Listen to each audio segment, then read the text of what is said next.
Welcome to another episode of Invigorate Your Business with George Stroumboulis.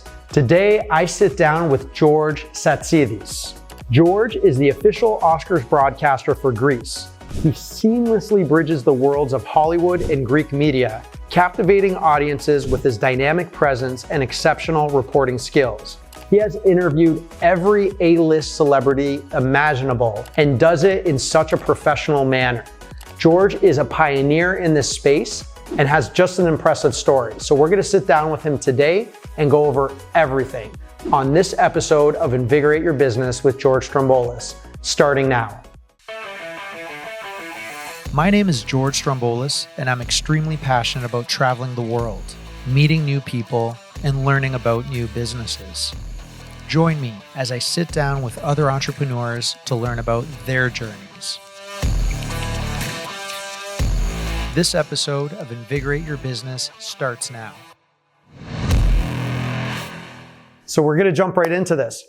I'm extremely honored to have you here today, George Satsidis. If you don't know the name, right, I don't know where you've been, but George is just an incredible career, right? Originally from Greece, lives in Hollywood, is basically the voice to A-list celebrities, journalists reporting back to the motherland, locally. I'm not going to do justice with your intro, so I wrote a little intro and I want to read it, okay? Thank you so much. And we're going to jump into It's a pleasure this. meeting you. Appreciate that, George. Okay, so I'm thrilled to introduce our esteemed guest today, George Satsidis, a pioneering figure in television journalism. As the official Oscars broadcaster for Greece, George seamlessly bridges the worlds of Hollywood and Greek media, captivating audiences with his dynamic presence and exceptional reporting skills. With a diverse background spanning roles such as editor-in-chief, show host, entertainment reporter, and Hollywood correspondent, George's illustrious career showcases his versatility and expertise in the industry. George's journey spans from his early days in Greek media to his current role as a cultural ambassador, bringing the magic of Hollywood to audiences around the world. George has become one of the most influential voices in entertainment journalism, and he's sitting with us today. Thank you so much. How was that? Oh my God. And we didn't do you justice on That's this, right? thrilling. Thank you so much. Thank you. First obvious question is, how does someone from a young boy in Greece end up being the voice of Hollywood to a global audience? Like, what's that journey? I'm a Scorpio, and I knew what I wanted since I was a kid. So since I was a kid, I was dreaming of interviewing celebrities in Hollywood. That was my dream. And I sticked on this dream. I loved it. When I was a kid, I didn't go out, play with other kids. I was buying magazines, books, and I was reading and dreaming of doing this and watching TV, of course. I was obsessed with MTV, and I loved the music, I loved the cinema, and the entertainment world. And I started as a writer in different magazines. Then I became editor-in-chief at the Playboy magazine for years, which I loved. And then I ended up interviewing Hugh Hefner when he was still alive in Barcelona. And then I went to the Playboy mansion parties. And then I started being a reporter on television, and that was it. I started traveling in different missions, covering different festivals, interviewing one-on-one celebrities. But what I think I had since the early beginning is that I didn't take no for an answer. I was bombarding the agents with emails like you cannot even imagine. And I was very persistent. So here I am. That's incredible. So wait, there's so much right there. From Greece, how do you even, like, again, not to make this about Greece, this episode, but I know the Greek mentality of like, I want to be a reporter in Hollywood and do this. I'm sure your friends, maybe even family were like, what are you talking about? You can't do that. You're here. Yes, that's what they told me. Right? From a young age. So how do you not just close down and say, okay, I can't do this? Like, what did you do in those steps to like strengthen your mindset to do that? I think reading books, it's one way. And then, of course, I felt sometimes insecure, but most of the time I knew what I wanted and I was honest, and I just followed my dreams and followed my journey and stayed faithful to this. I didn't betray myself and I didn't betray my dreams. And that's it. Yeah, and the interviews, like we're talking the ultimate A-list, right? Not just for Greece. Like we're talking the world Hollywood, Al Pacino, Oprah, Jennifer Aniston, Brad Pitt. Like the list is so long. Let's just talk about that. How do you even go about preparing if you're interviewing Al Pacino tomorrow? How do you even go about preparing? Oh my God. With Al Pacino, it was unexpected because I was covering the Oscars. And I literally grabbed him on the carpet and I put my hand behind his back and I didn't let him go.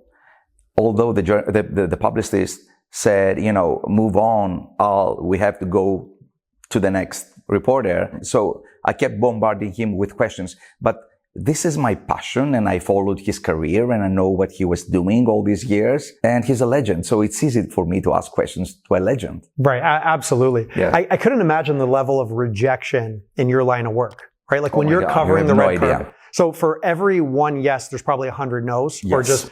But how do you just sit there and consistently... Sometimes they say, no, he doesn't have time. And I say, yes, please. But I'm always very kind, of course. But I say, yes, please. No, yes.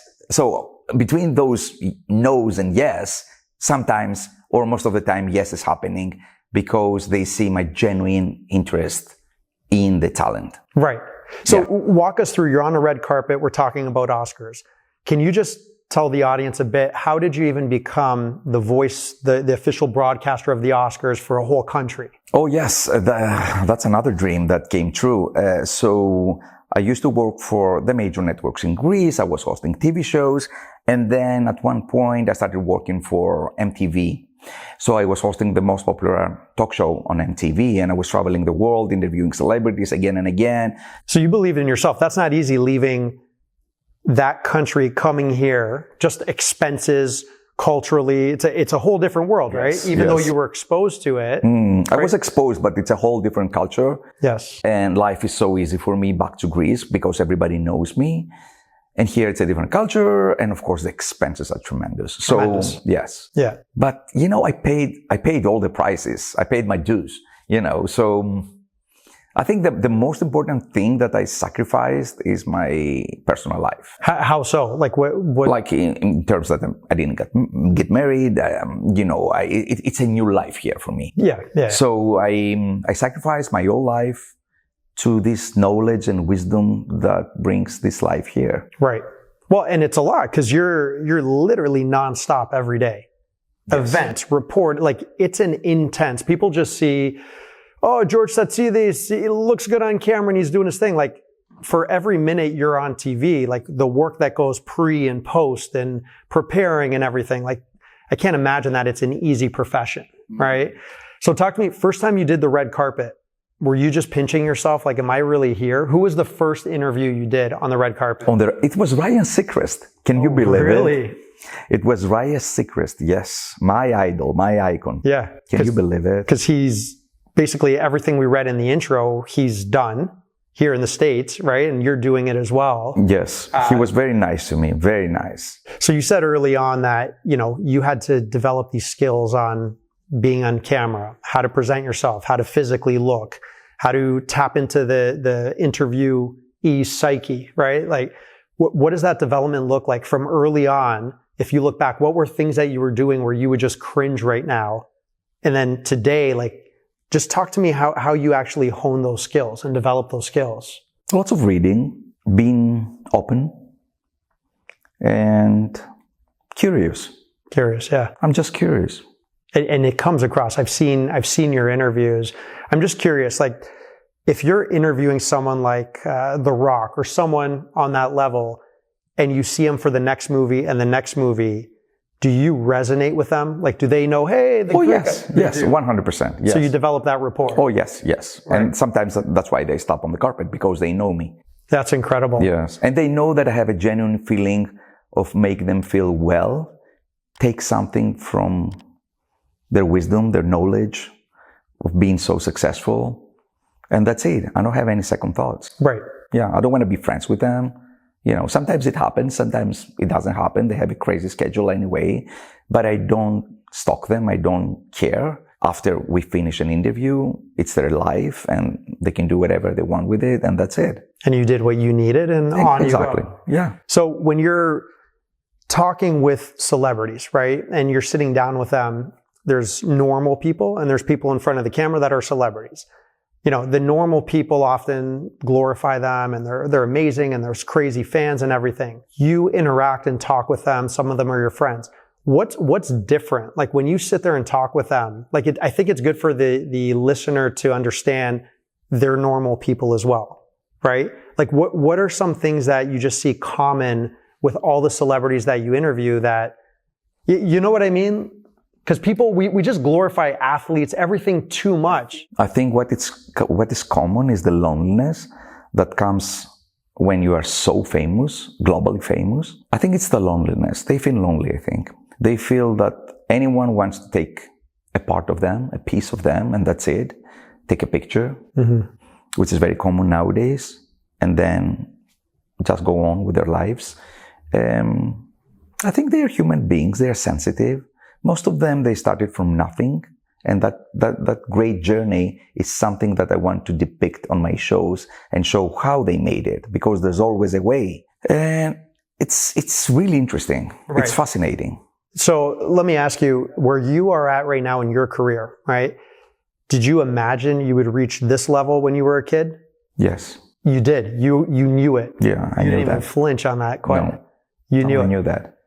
That's incredible. That. Yeah. So you knew that, you're determined, Scorpio, you got there. Talk to me on your actual interviews, and what have been some of the most where you're like, yeah, that was amazing, I connected with that person. And then I also want to hear, man, it was the worst interview I've done because of this. Like, oh let's my talk God, about there are so many. Really? There are so many. Oh my God, there are so many. I mean, from Pierce Brosnan to Salma Hayek to Jennifer Aniston to Jennifer Lawrence, Jennifer Lopez, The Rock, Dolph Lundgren that I met recently, Ted Sarandos, Nicole Evand. Oh my God, there are so many. Oprah Winfrey. I mean, what a dream to meet her. She has such a great energy, this person, that she is unbeatable. She is incomparable in real life. Really? These beautiful eyes exhume her beautiful soul. There are no words for Oprah. She's so respectful, so amazing, so kind, so sweet. No words. No words. Yes. So when someone's like that to you, does that just make you like, oh yes, you could do what you need to do? When I met Oprah, I said, oh my God, it was worth whatever I went through. And I met her for a few minutes. I mean, it was all worth. It was worth it. Yes. So what are some of the awkward, can you name names or situations where you're like, okay, I need to better prepare? No, sometimes they are not in their good days, like everyone. So sometimes they are tired because they have traveled, or they are, sometimes celebrities drink also, so you can see the effect. But I wouldn't like to name, because I didn't encounter any specifically rude situations. Okay. Yeah. So we could learn a lot from you, right? Give us some advice to the listeners. First, that 10-year-old kid that wants to do what you're doing down the road. Yes. What advice? You were 5 then. Jeez. And I have a 5-year-old, so I couldn't imagine 5 years old saying you want to do that and you did. It's very rare to be passionate about journalism, because it's a tough job. And you don't get paid well also. Right. You don't, it's tough. It's tough. And I wanted to ask you that. So that 5-year-old, what do you tell him today? If it's like, I want to be on TV and I want to do this, what advice would you give him even from now? Like to study, because you said you were a good writer before you even thought about getting on camera. Oh, yeah. Right? Study, have passion, love this job, sacrifice your personal life.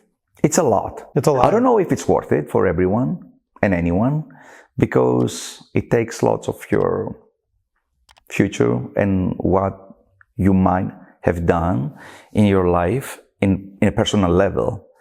But if you're truly passionate about this job, go and do it. Go and do it, yeah. Yeah. You say sacrifice personal life. I hear that as like, shoot, that's sad, right? To sacrifice. But like, what do you mean when you say that? Like for relationships, for building a family? Yes, building a family. Because it's a job that it's not stable. Sometimes there are changes that you cannot control. because media are affected by governmental decisions, financial decisions. It's not an easy world to navigate. Right. So it's a tough job. It is a tough job. It's not an office job. No. So how do you, like financially, not asking what you make, but business podcast, for someone in this position, is it constantly a hustle and a grind to find contracts where, you have this show and like... It's a fight, and you see even super successful, very known journalists or hosts to lose their jobs or change networks.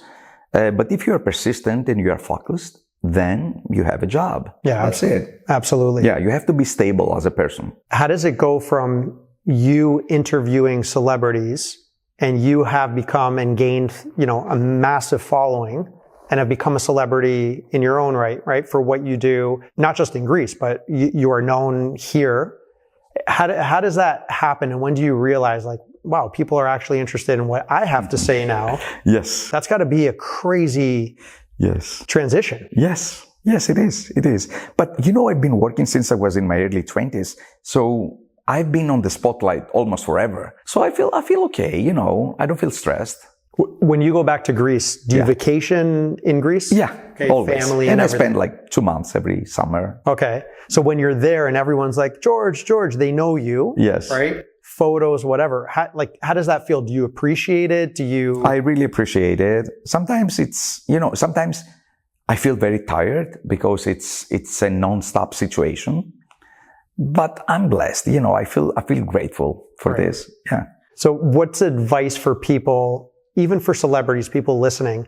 Hey, there's George, picture. Like, people just whip out the phones and try to capture.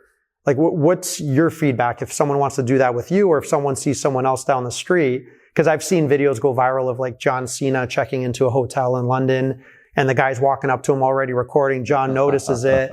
He's like, dude, like, I'm a human, right? Like, stop recording. Talk to me first. Yes. Do you feel like people take advantage of it? I think I don't see that there is a negativity there. They are pretty nice and honest. And I feel okay, Sometimes, of course, I feel tired or I'm not in the mood, but it's okay. It's a picture. It's a picture. Yeah. It's not the end of the world. It's not the end of the world. Yeah. And depending on your mood and how they react. But I always say yes. Why not? You are also, when it comes to like fashion, physical, right? Taking care of yourself, health, mind, body. You're a big practitioner of just everything, right? Bettering yourself. What does that look like? Maintaining, your appearance. You're always like top notch, decked out. Like, talk to me. Were you like that as a young child as well? I was like that as a young child, and it's a regime that I always had in my life. I rarely drink. I love coffee, so I always drink coffee. What's your coffee choice? Like, what's your main coffee? I like the iced espresso. Okay. Same. Yeah, either here or Greece, anywhere in the world. Yeah. I like the espresso so much. So I like drinking. I'm exercising almost every day, 6 times a week. Okay. And I sleep quite early, and that's it. I don't drink. When I go out, I always drink tea. So this is very rare, I guess, for a guy. Absolutely. Yeah. Only in China. Or a chamomile. Or a chamomile. Yeah. So yeah, I think my routine is pretty boring for someone to follow, but it turns out that it's healthy, apparently, and it's working. Yeah, and it's working. And then fashion, do you have a stylist? Like, where does your fashion sense come? When I'm in Greece, I have a stylist, but unfortunately, I don't have a stylist here.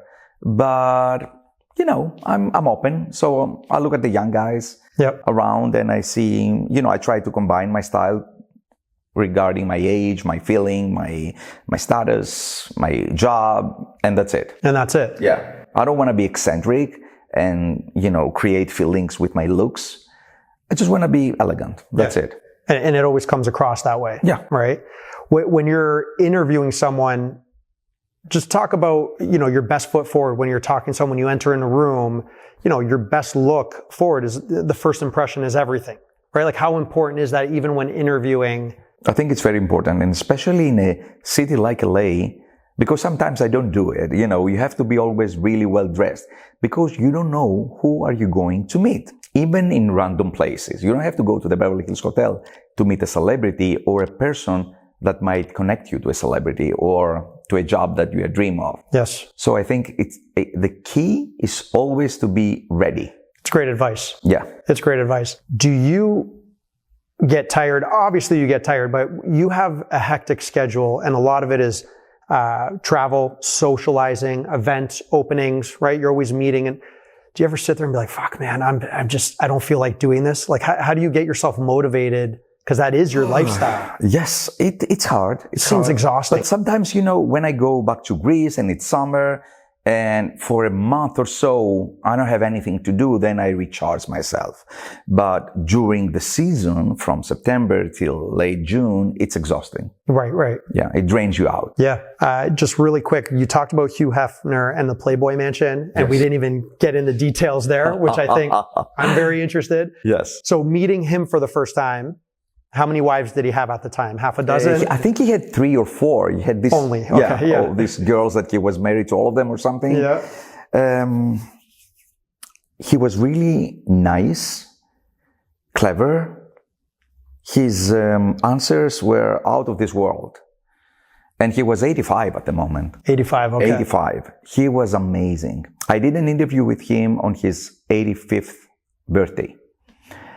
And then, of course, when I started coming to LA, very often I went to an amazing party at the Playboy Mansion that was unforgettable. Really? It was just unforgettable. Give us some details. So who's there? I think it was an amazing DJ that was playing the music.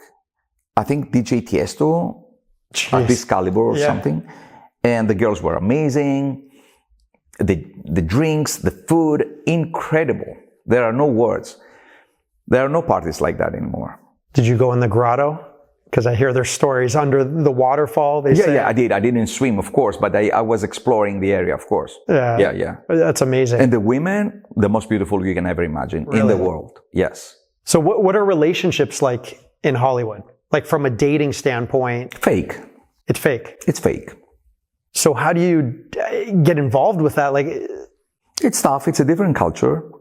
Everything is fake, of course. Yeah. People are looking for money, for power. And I'm a Greek guy, I'm looking for love. I'm very romantic. So, yeah, it's hard. Dating is hard in LA, but yeah, what can you do? What can you do? Yeah. But when you're dating over here, do you already know that going in? Like, okay, I can tell very fast. They're looking for status. They're looking for whatever. Yeah. I can tell very fast. So I'm looking for girls that are genuine, nice, and cool. Yeah. Not easy to find. Not easy to find. Yeah, especially in this circuit of media, showbiz. But I think as you grow up, you have to be mature enough to understand very fast what's going on with the person that you have across. Yes. You don't have to criticize this attitude. It's acceptable. It doesn't fit you. Yeah. It's not ideal for you. That's it. Yeah. And the older we get, the easier it's to filter through that. Yes. Right? You quickly filter through that. Yeah. So then why don't we put you on a Bachelor and you're the actual Bachelor, which is a great segue into Bachelor Greece. Yes. Talk to me about that. That's one of the most popular shows ever here in the United States. Yes. How did you take the concept over there? Like, how did that work? No, the Alpha Network had the rights of the franchise of The Bachelor, US. And I was already working on a daily show, broadcasting live from LA, on Alpha TV, on Happy Day show, every day. So they knew me and they wanted this vibe that I had that was, I live in America and I bring something different to the table. Yep. So I had the proposal to be the host and I loved it. And I also found some really amazing girls that they took part and that, helped the show grow. And it was very, very successful. The ratings were skyrocketing. It was a great experience. Yeah. It was very popular in Greece. Very, very. How many seasons did they? It was 2 seasons. Yeah. And we were filming in the summer under tremendous heat. It was amazing though. I have no regret. Where were they filming that in Greece? In Porto Rafti. Oh, nice. Yeah, yes, by the beach. Yeah. By the beach, on a beautiful mansion. And you were the host. I was the host, yeah. Like, how long did that season take, the first season? It was endless. It was nothing like here in the US. Here in the US, I think it lasts only 2 months. There it was like forever, like 5-6 months. Oh, really? Yeah. Half of the year was aired. Just drama, yeah, everything. Drama, crime. Oh, really? And you were there mediating this? Oh, 100%. I think if I ever had to host a show like that, it would push me further away from relationships, just seeing all this drama there. I mean, it's a job, and people loved it, and the girls loved it, and the Bachelor loved it. It was great. Are they still together, like from those seasons? Do you know? No.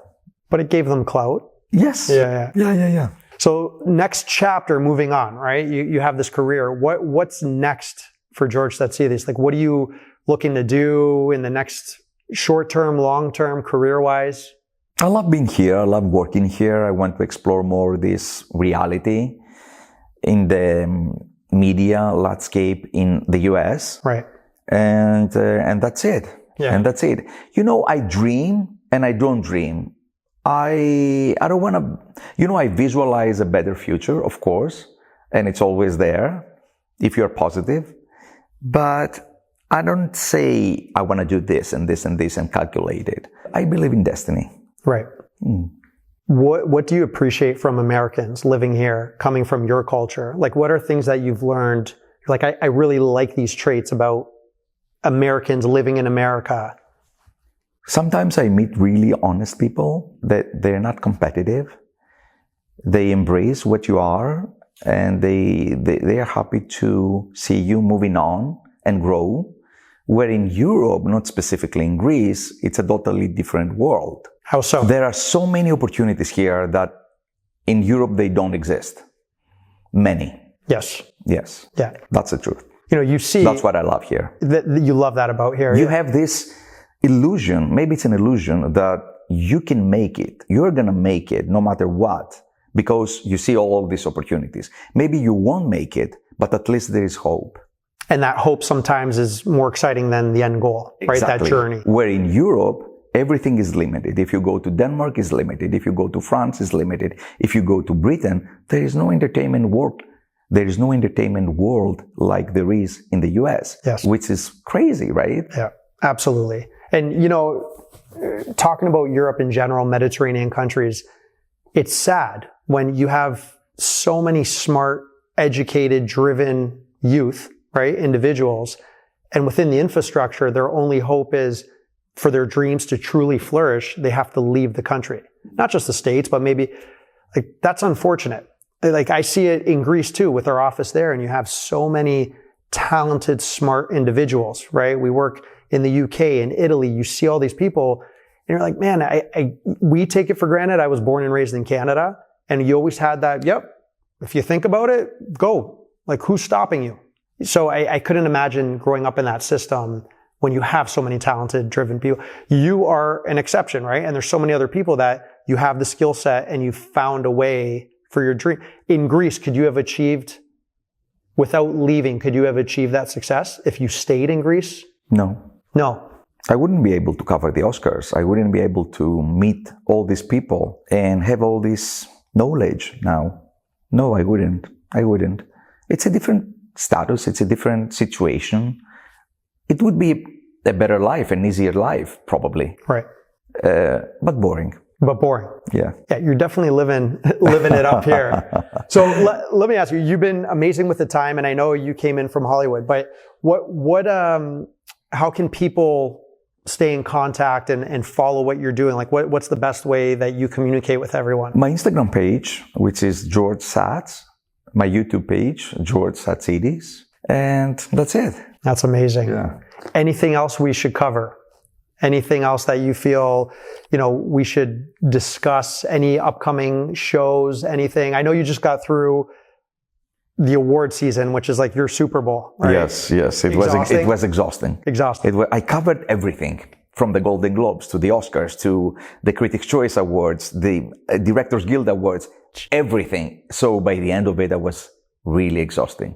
And by covering, you're physically there, you're physically on the red carpet. Yes, but then I work on the editing, and then it's a bunch of interviews that I have to edit. It's tons of work. Yeah. At the Oscars, of course, it's live. And then we have a pre-recorded show that we broadcast right after the Oscars.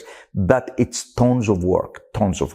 How, when you're looking at the Oscars, what's a successful Oscars for you? Is it the amount of interviews you get? Is it the just amount and the quality and the names, of course. Yes. And the names? Yeah. Are you happy every year? Like, does it get easier for you, or every year's a grind depending on the elements? Every year is a grind. Okay. Yeah. It's a fight. It's like you are in the battlefield and you have to fight for this. Really? And I do it live, and it's the adrenaline. I mean, you have no idea what's going on, but it's fun. It's great. And I'm always happy with the outcome. You are, yeah. Yeah. Well, you're a perfectionist. I am perfectionist, and that, makes my life difficult, but yeah. Yeah, you want it all. What is the day when you wake up for the Oscars? What does that day look like, even from your diet? Because there's the people that are on the red carpet walking, and then your job is as important, right? To get that information and get their attention. I prepare a lot, like reading, watching all the movies, of course, and praying. Spiritual, very spiritual. Yes. So I pray the night before. I pray the day in the morning. And then, that's it. That's I'm it. there. When a Pacino comes by, what do you think of right away to say? Like, do you keep it neutral? Or is there always something like, hey, if I meet these 20 people today, I know with Bradley Cooper, I'm going to ask this? I am a person that when I visit a website like Daily Mail or Vanity Fair, I devour all the information. So the information is already in my brain. And then I bombard with questions. Whatever you could get. Whatever. I mean, I knew, for example, I stopped Penelope Cruz on the carpet, and I knew that she permanently lives in Spain now, not in Hollywood. And I said, why you chose to live in Spain, in Madrid, and instead of being in Hollywood? So it's always there, the information. And I know the films, of course, and their roles, but also their personal life. And I do the questions. And you do the questions. Yeah. It's in my blood, Yeah, you know how to get it. I never did any other job. And I will never have any other job if it's not related to the media. So it's in my blood. Yeah, absolutely. Yeah. It shows. Is there any advice that you could give someone that's presenting, even to myself? What are things that I could improve on? Or people that are going into job interviews, or people that are trying to present a sales presentation? Anything that requires physically presenting yourself. Doesn't have to be on TV or media, but we can all learn. Right? Like, don't slouch, don't do this, but... You have to be articulate, of course, you are. You have to be photogenic when it's necessary. Vain, in a way. How so vain? In a way that you feel comfortable on camera and you like to see yourself on camera. At the beginning, I felt uncomfortable with this, but then vanity came in my life. And I felt more like, how can you say that? Flattered by the comments from friends, from my family. You look great. And then you develop that. But you don't have to stick on that. You have to create a persona that it's interesting for the interviewee and for you as an interviewer to be appealing to the audience. Yes. Yeah. For you to even say vanity, where a lot of people wouldn't even say that. Like, that's pretty incredible to hear that. How do you deal with the hate? Because I'm sure there's a lot of people out there that... It's not a lot, which is great. I don't receive hate messages often, even at the Oscars, which is a global event that I'm there and I bombard with questions to people. But I'm so respectful to the guests that I don't make them feel uncomfortable. Okay. And I think I have a sense of humor that it's quite global. So I don't get hate messages. It's very rare, very rare. But when it happens, then I block the person. That's it. That's simple, just done. Yes. I report and block. So if there's... Because I think if you want to say something, just be respectful and say what you want to say to the person. You might help me to evolve myself rather than just throw, this hate message. Absolutely. Yeah. Just clicking behind a keyboard. Yes. So that's a good, so even if... I don't respect people that hide themselves behind a keyboard, just be present, say that with your name so I know who am I talking to. Absolutely. Yeah. Yeah. And you're putting yourself out there. And I think that the social media, Instagram, Facebook, TikTok, they shouldn't allow comments from people that they hide their identity. They shouldn't. It should be forbidden. Absolutely. Because this can drive people crazy. That's very interesting. But it doesn't happen often. It's very rare. It's very rare. Yeah. Very, very extremely. Well, and you show a lot of positivity in everything you do. The interviews, your social life, you're at Coachella. It's just good energy, good people. And it's just, you have a lot of people bombarding you. And I love seeing people that can make the time. And the first thing I said is like, I'm not going to waste your time. I would love this, this, and this if we could talk. I'm always filtering the people though. So I know what say yes and say no. Absolutely. And that's got to be a full-time job on its own. It is. But I'm very open. I'm very friendly. That's a price that I pay very often because sometimes I'm even friendly, super friendly, to people that I shouldn't be. But it's life, Yeah. Last question, because you've been amazing with your time. Mentors, right? Who's inspired you? Who inspires you now to keep doing what you're doing? And will you pay it forward with people that you see potential that reach out to you to become a mentor? When I was a kid, I was watching Larry King. When I moved to LA, I met him and I had an interview with him on a red carpet that I kept him for more than 15 minutes. So that was initially my icon when I was a kid. And then Oprah. She inspires me. I like the way she talks. I like the way she expresses herself, the way she does her podcasts. They're so inspirational. And I would recommend to the people that they want to find some peace and get inspired and find this inner power, listening to podcasts, reading books, stay silent, and visualize. What do you mean stay silent? Being by yourself always helps.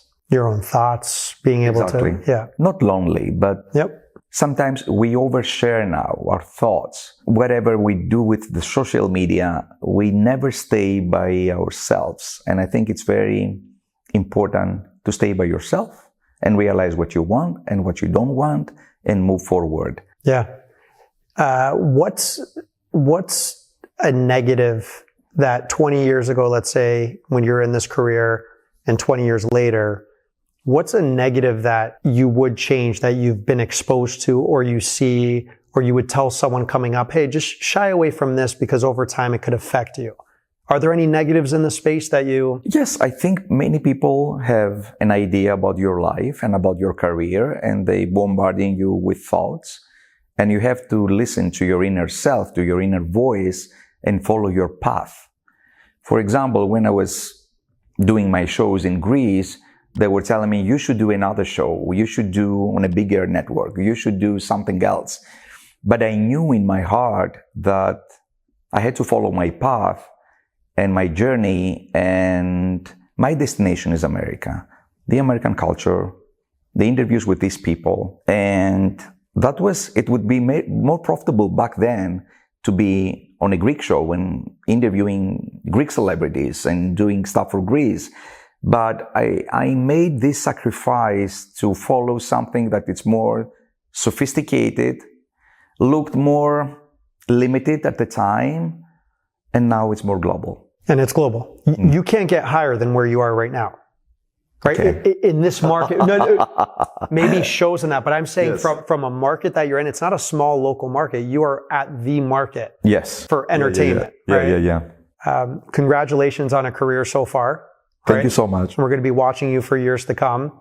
We're going to share all your social clips, make sure everyone stays connected. Thank you so much for being on the show. I thank you. Thank you so much. Appreciate it, brother. Thanks for listening to this episode of Invigorate Your Business with George Stroumboulis. Please hit the subscribe and like buttons and follow me on all the main podcast streaming channels. Also, please share your comments when you can. I appreciate your help in expanding this network to a worldwide audience. Until next time, stay invigorated.